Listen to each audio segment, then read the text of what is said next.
sabi ko eh, Ibig sabihin, ma'am, nung last Sunday lang? opo, last Monday. Last Monday, Last na, Monday pa.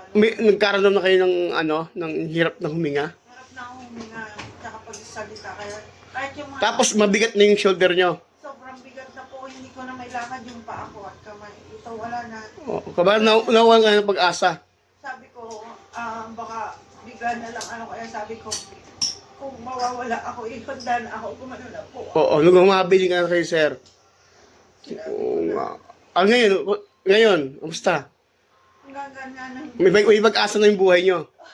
Wala. Hindi niya naisip. Ng mga aksidente. Ay di, ngayon, after treatment sa shoulder nyo, kamusta? Ang loob na, parang wala akong balikat. Ngayon ko lang naranasan, parang ang parang ito ngayon ang balikat ko. Ganun? Oo. Pero marami na kayong pinagpo-therapy, sir. Marami na.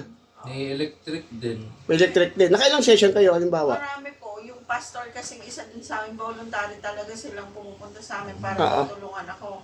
Tapos dun sa San Juan, Batangas, meron ding nagmagandang loob na i-therapy ako. Oo po. So nakakaramdam naman ako ng ginhawa, which is sa nerve naman siguro. Kasi Pagkakatapos. Halimbawa, ma'am, kamusta? Yung kanilang treatment, sa akin isang session pa lang, magkaiba? ang gaano. Magaan siya. Mas malayo. Opo, dati kasi yung ganito, hindi ko ba sa may angat. Oo. Tsaka malaking lambot yung Dati Okay. hindi napapalambot yun ng ganun. Okay, sige, ma'am. Ma'am, unang session po na tayo, ha? Oo nga. Halos 3 years So, wala na. nga po mag-Sunday na.